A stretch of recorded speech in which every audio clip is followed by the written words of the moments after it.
So, what I worry about with JJ McCarthy is because I do think he has talent. I think he can spin it. I think he moves pretty well.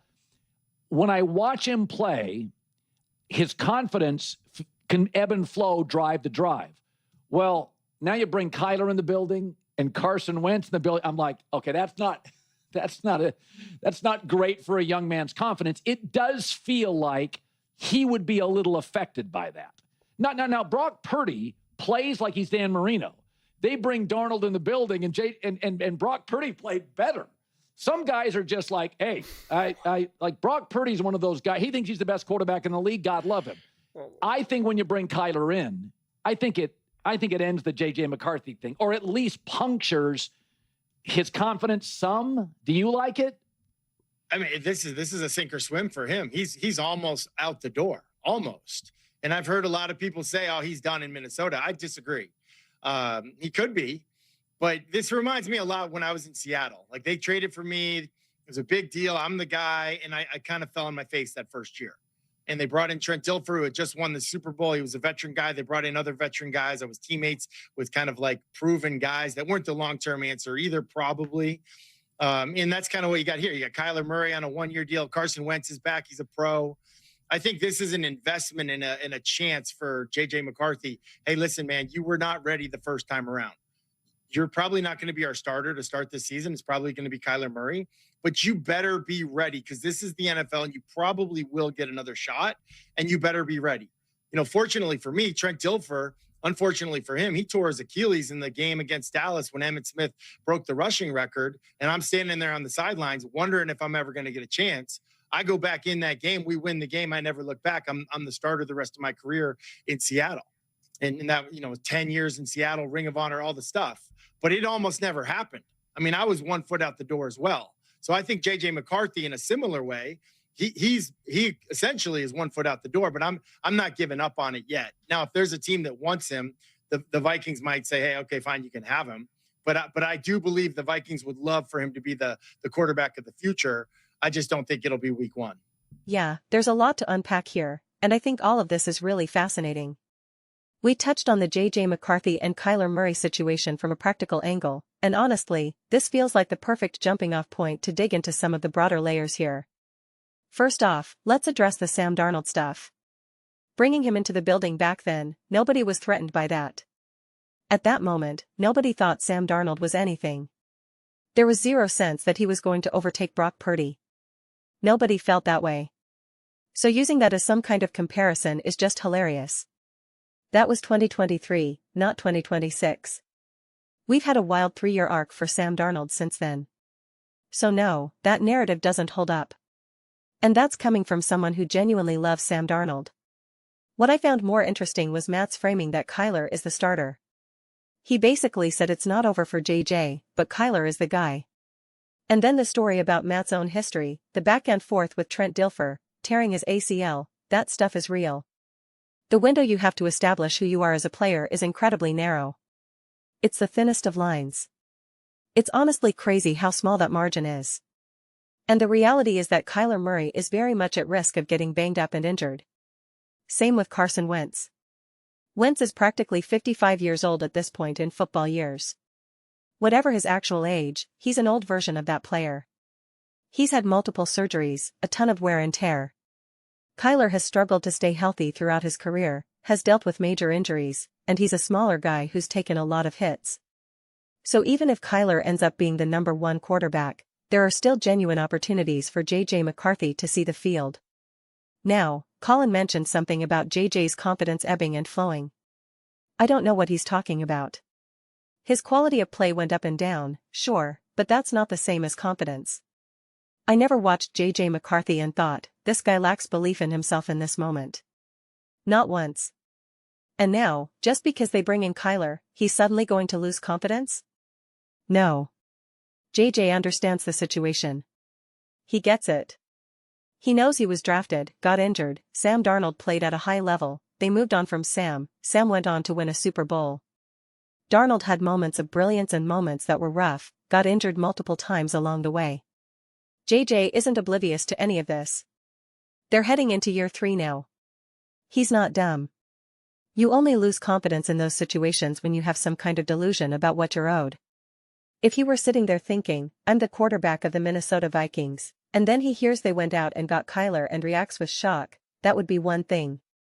But that's not what's happening. Of course, this is what the Vikings have to do.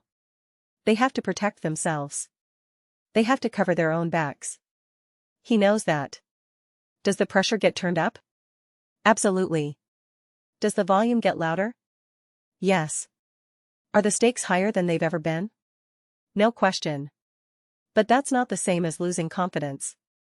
It's not automatically a negative for his mentality. At the end of the day, you either can handle it or you can't. You either walk the path or you don't. Either way, you keep moving forward. And I believe JJ has shown the ability to handle these kinds of moments. I really do. But here's the thing, you can handle the moment and still fail. That's an important distinction. This is where I always push back when people say someone choked. Choking isn't failing. Choking is when you cannot handle the moment. You can play a bad game in a high-stakes situation and that doesn't mean you choked. It means you failed. There's a difference. Choking is when you consistently crumble under pressure. That's when confidence becomes fragile. That's when it becomes uncomfortable.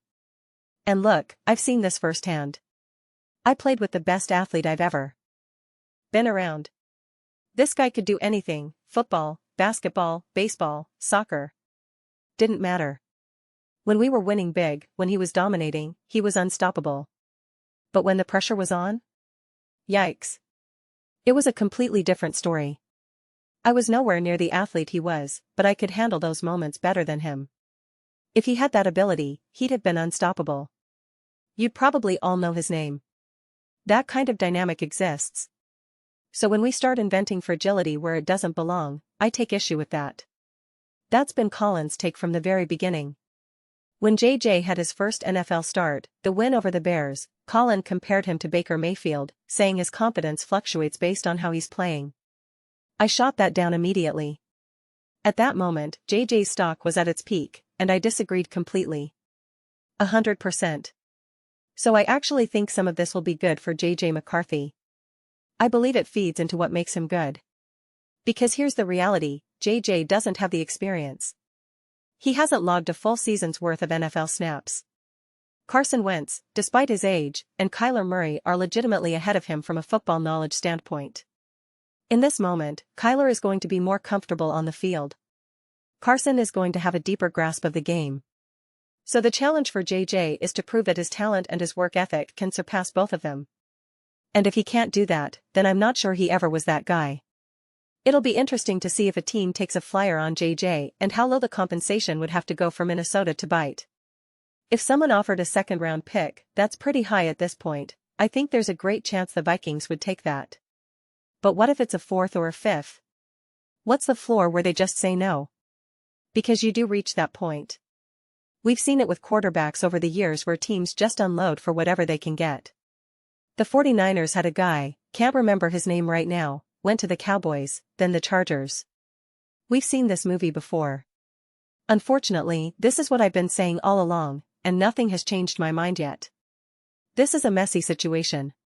The Minnesota Vikings are in a mess. Specifically, this quarterback situation is messy. But I understand why it's happening, and I agree with the moves the Vikings have made so far.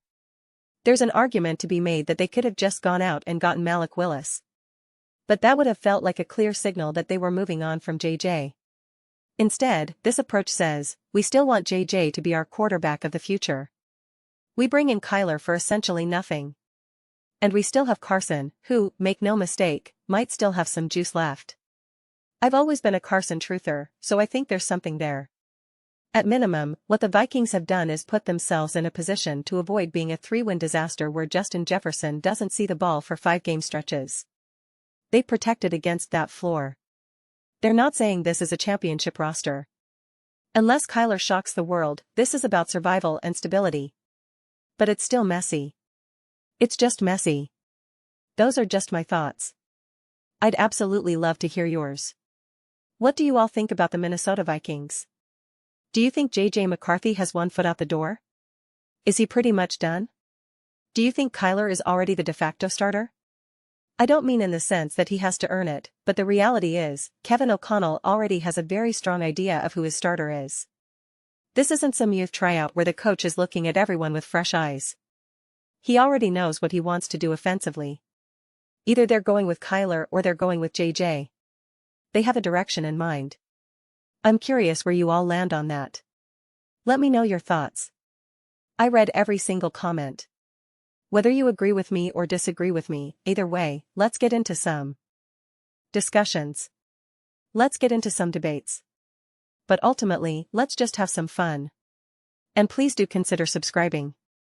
We're building an amazing community here, and I'd absolutely love to see you be part of it. I want to build something that we all genuinely feel connected to. Something we're really excited to be part of. I think we're well on our way to doing that. Please don't forget to give this video a thumbs up, it really helps with visibility in the algorithm. Thank you so much. See you next time.